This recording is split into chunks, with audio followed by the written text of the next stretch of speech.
Para pendengar yang kami hormati, selamat berjumpa kembali dengan RPM Reform Broadcasting Ministry dari Sekolah Tinggi Teologi Reform Indonesia. Dan kami bersyukur kepada Tuhan bahwa sampai saat ini Tuhan masih izinkan kami melalui siaran radio ini. Siapa tahu boleh menjadi berkat bagi para pendengar semua. Dan kami tidak tahu Anda sedang berada di mana dan sedang melakukan apa. Cuma kami percaya bahwa waktu untuk mendengarkan adalah waktu yang Tuhan anugerahkan.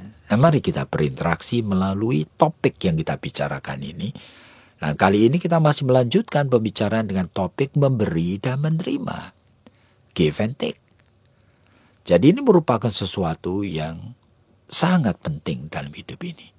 Oleh karena hidup ini suatu transaksi. Jadi masalah memberi dan menerima itu akan terus-menerus terjadi. Dan kita sudah bicarakan dengan beberapa topik yang lain. Dan kali ini kita akan fokuskan topik ini di dalam suatu subtopik. Yaitu memberi dan menerima sebagai pertanggungjawaban iman. Dan itu tidak mudah. Jadi pertanggungjawaban iman. Ini bukan hanya masalah pertanggungjawaban pribadi. Oleh karena kalau pertanggungjawaban pribadi itu sebetulnya manusia di seluruh dunia, bahkan yang di luar keselamatan dalam Kristus Yesus, itu mereka terus-menerus juga melakukan transaksi memberi dan menerima. Tapi sebagai orang Kristen, seharusnya kita waspada. Memberi dan menerima itu pertanggungjawaban iman. Oleh karena apa yang kamu beri, termasuk apa yang kamu katakan, apa yang kamu sampaikan, bahkan hal apa yang kamu lakukan dalam pelayananmu, itu adalah masalah memberi. Itu pertanggungjawaban imanmu. Nah, kita harus waspada oleh karena ternyata dalam pertanggungjawaban iman, itu hal memberi itu tidak selalu diperkenan oleh Allah. Meskipun memberi dan orang yang diberi merasa mendapatkan berkat. Ya, Paulus pernah mengatakan dalam 1 Korintus pasal 9, kesadaran seperti ini membuat Paulus melatih diri siang dan malam. Supaya apa? Pada saat dia memberitakan Injil kepada orang lain, dia mengatakan jangan sampai saya sendiri terbuang. Itu artinya saya sebagai sarana Holy Spirit, sarana Roh Kudus, pada saat saya melakukan penginjilan, bisa juga saya itu lahir dalam motivasi ingin dipuji, ingin mendapatkan keberhasilan, ingin dipuaskan, dan hanya obligation oleh karena saya menuruti akan hukum-hukum akan yang saya imani, saya harus PI, mengabarkan Injil. Tapi saya tidak right with God. Saya tidak diperkenan Allah. Sehingga orang lain mendapat berkat, tapi saya sendiri bisa dibuang oleh Tuhan. Nah inilah, sehingga menjadi memberi itu merupakan sesuatu yang tidak dengan sendirinya baik dan tidak dengan sendirinya diperkenan Allah. Ini hanya ada di dalam konteks iman. Di luar iman ini tidak dikenal. Oleh sebab itu kita perlu waspada. Bahkan menerima itu juga tidak selalu baik. Padahal di dalam memberi dan menerima itu merupakan sesuatu bagian yang tidak terpisahkan. Seperti dua sisi mata uang yang tidak bisa dipisahkan. Bayangkan ada seorang istri yang memberi. Dan dia memberi dengan tulus dan baik. Tetapi suaminya yang menerima itu tidak menerima dengan iman. Artinya dia tidak mengerti bagaimana meresponi pemberian yang baik dari istrinya. Sehingga dia tetap menuntut. Dia merasa dirinya berhak untuk komplain, untuk tidak berterima kasih. Jadi iman itu seharusnya membuat seorang itu bisa menghargai orang lain. Iman seharusnya bisa membuat seorang peka terhadap pengorbanan orang. iman seharusnya membuat seorang itu bisa sensitif terhadap apa sebetulnya yang terbaik yang dia harus lakukan sebagai respon terhadap pemberian orang. Nah, ini di sana memberi dan menerima itu pertanggungjawaban iman. Nah, kita akan dengar apa yang Ibu Esther mau katakan.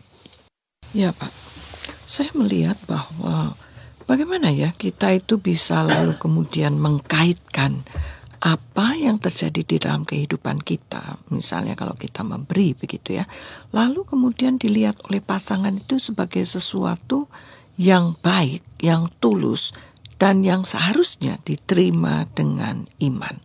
Nah itu bagaimana sih Pak praktisnya itu? Karena saya melihat ada begitu banyak suami-suami misalnya yang sudah terbiasa untuk marah, sudah terbiasa untuk mengeluh. Kalau misalnya saja makanan di atas meja tidak cocok dengan seleranya. Padahal istri sudah tulus, istri sudah baik, istri sudah bersusah payah masak.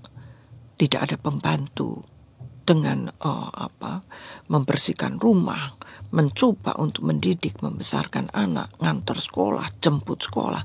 Di dalam segala kesibukannya, dia melihat bahwa suaminya itu tidak lalu kemudian terima kasih untuk apa yang dia lakukan. Tetapi dia merasa bahwa kenapa kok tidak tahu apa yang saya mau? Kenapa kok tidak tahu apa yang saya inginkan? Nah itu tuh bagaimana Pak? Maksud saya pertanggungjawaban iman seperti apa sih yang membuat orang itu atau membuat pasangan itu lalu kemudian suami tersebut itu lalu kemudian menjadi sadar. Iya ya, kenapa ya?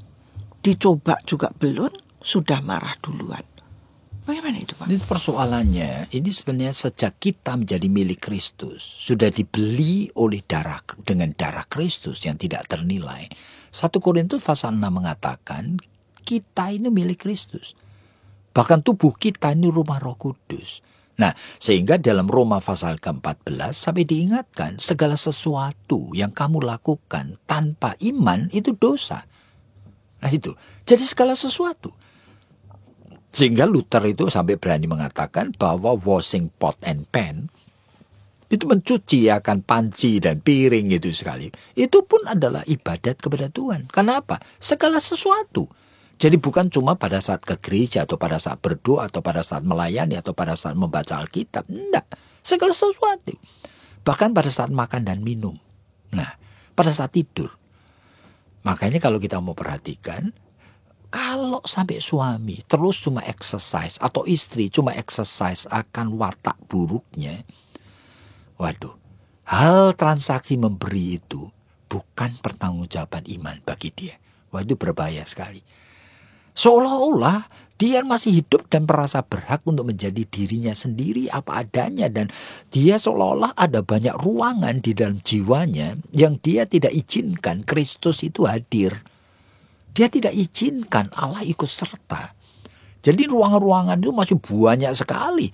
Yaitu bagaimana dia mengelola uang, bagaimana dia itu mengisi waktu kosong, bagaimana dia bersosialisasi, bagaimana dia itu memenuhi hobinya, bagaimana dia makan, bagaimana dia tidur, bagaimana dia jalan-jalan, apa saja. Itu seringkali ruangan-ruangan tanpa Kristus Yesus. Nah, itulah yang sebabnya perlu disadari, tadi dikatakan, memberi dan menerima itu pertanggungjawaban iman. Sehingga pada saat suami tadi sudah dimasakin dengan sungguh-sungguh oleh istrinya, tapi suami itu menangkapnya itu dari seleranya sendiri. Saya tidak suka makanan itu. Dia tidak menangkapnya dari iman. Kalau menangkapnya dari iman, dia ada menangkapnya bahwa ini adalah anugerah. Punya seorang istri yang mau ngoyo-ngoyo, yang mau bersusah payah untuk menyelani dia. Nah, meskipun dari pihak istri juga tetap harus Tuhan akan ingatkan. Apakah betul dia itu ingin memberikan yang terbaik bagi suaminya? Atau itu hanya alasan? Kadang-kadang dia melakukan itu oleh karena dia memang sukanya masak. Oleh karena apa? Dia menyediakan masakan yang itu karena itu yang dia mau. Nah, tapi dari mulut dia akan mengatakan bahwa itu semuanya untuk suami. Nah, jadi baik suami atau istri, keduanya itu akan disaring dan dievaluir oleh iman. Apakah memberi dan menerimanya itu pertanggungjawaban iman. Jadi kalau begitu, waduh Pak, jadi sulit banget ya. Kalau semuanya itu harus dipikir-pikir gitu. Kan biasanya kalau kalau saya sendiri, saya melihat dari sisi istri, itu kan sudah di dalam kesempitan waktu. Saya sangat-sangat bisa memahami begitu. Kalau dia melihat misalnya, oh iya di TV itu ada demonstrasi masak gitu. Iya ya, kenapa ya kok nggak bikin itu masakan yang baru begitu. Padahal suami itu maunya ya yang itu terus begitu. Apakah itu juga termasuk tadi yang Bapak bilang bahwa suami itu tidak menangkap dari sisi iman, ataupun sisi-sisi ini tidak pernah disaring atau dievaluasi? Masa sih Pak sampai seperti itu? Ya memang, begitu kita itu menjadi milik Kristus, itu bahkan apa yang ada di dalam hati kita. Itu Ibrani pasal 4 itu saya mengatakan bahwa firman Tuhan itu menembusi seperti pedang bermata dua. Berarti sampai bisa memisahkan akan tulang dan sumsum, sampai bisa memisahkan akan motivasi, akan planning, akan kehendak, akan tujuan. Luar biasa sekali. Sehingga manusia itu makin lama, begitu makin hidup dalam imannya, makin lama, makin dekat dengan Tuhan, maka makin banyak, semakin banyak sisi-sisi aspek-aspek hidup ini yang dimurnikan oleh Tuhan. Nah, itu merupakan sesuatu yang seharusnya kita itu percaya menjadi tujuan dari perjalanan hidup orang percaya. Yang memang dalam Roma pasal 8 disebutkan kita ini memang sedang dibentuk menjadi serupa dengan gambar anak Allah. Yesus Kristus Tuhan kita itu. Pak, itu tadi kan dari sisi makanan begitu ya Pak. Tapi sekarang ini misalnya dalam selera, dalam selera berpakaian, dalam cara mendidik anak begitu. Nah itu tuh bagaimana sih Pak? Kita itu bisa mengatakan bahwa apa yang kita lakukan atau ya apa yang kita sudah beri begitu ya, itu tuh mempunyai dampak yang positif begitu loh. Bagaimana itu Pak? Ya, itu jikalau memberi dan menerima, masalah give and take itu merupakan sesuatu yang tanda petik lahir atau sebagai pertanggungjawaban dari iman. Berarti disadari, berarti dimengerti, berarti tujuannya disesuaikan dengan tujuan Allah. Nah, kita bisa meminta akan pertolongan dari Tuhan untuk mengkelirkan ini. Oleh karena apa? Dalam Yohanes pasal 15 disebutkan bahwa kamu itu bukan hamba, kamu itu sahabatku. Oleh karena itu segala sesuatu yang aku dengar dari Bapakku, kata Tuhan Yesus, aku beritakan kepadamu. Jadi termasuk masalah-masalah yang sederhana sekali. Ya, apakah kita itu memang betul-betul itu hari ini mau masak? Ya kan, misalnya sebagai istri, aku mau masak soto hari ini. Itu kita pikir, waduh, ternyata kemarin baru masak soto. Nah, itu pertimbangan itu sudah muncul. Apa bisa aku masak soto lagi? Nah, ini kan merupakan sesuatu meskipun kecil sekali ini. Tapi begitu kita cuma maunya sendiri, ya kita kurang peka. Nah, kita tidak merasakan tuntunan Roh Kudus, sehingga kita maunya sendiri. Dan akibatnya apa yang kita lakukan, mungkin suami dan anak-anak itu merasa, oh loh, kok soto lagi? Nah, itu aneh sekali bahwa hidup ini sampai yang detail kecil-kecil pun sebetulnya itu pertanggungjawaban iman. Ini masalah give and take kita ini. Masalah giving and receiving ini. Nah, ini merupakan sesuatu yang sebetulnya itu merupakan hal yang kompleks. Tetapi jangan kita khawatir oleh karena kompleks. Oleh karena memang bahwa hidup ini hidup yang sangat kompleks. Jadi manusia itu punya dunia yang luar biasa hebatnya. Tapi Pak, kalau saya melihat begitu ya, tadi kan kita bicara mengenai topiknya kita itu kan di dalam memberi, menerima sebagai pertanggungjawaban iman. Nah itu apakah juga nanti kalau misalnya begitu ya, seorang itu keras hati, seolah-olah itu mau menangnya sendiri gitu. Apakah itu juga termasuk bagian di mana kita sedang tidak mempertanggungjawabkan Iman. iman? Iya. Justru di situ. Oleh karena apa? Begitu kita mau independent from God, mau menjadi terpisah dan kita tidak tergantung kepada Tuhan. Nah, iman itu sudah tidak hadir. Oleh karena itu dikatakan dalam Roma pasal 14 itu dengan jelas kan, segala sesuatu yang kamu tidak lakukan berdasarkan iman itu dosa. Jadi itulah yang menyebabkan indahnya seperti hidup di dalam Tuhan, tetapi juga kompleksnya. The beauty, but also the complexity. Bagaimana kita hidup di dalam Tuhan.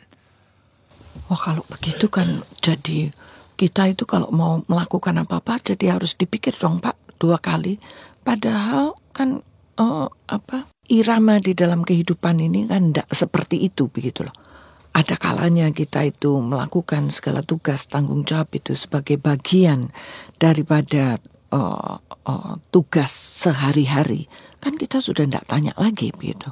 Misalnya saja apa yang kita mau lakukan, misalnya saja dengan memberikan kepada anak-anak itu, apakah hari ini mau dikasih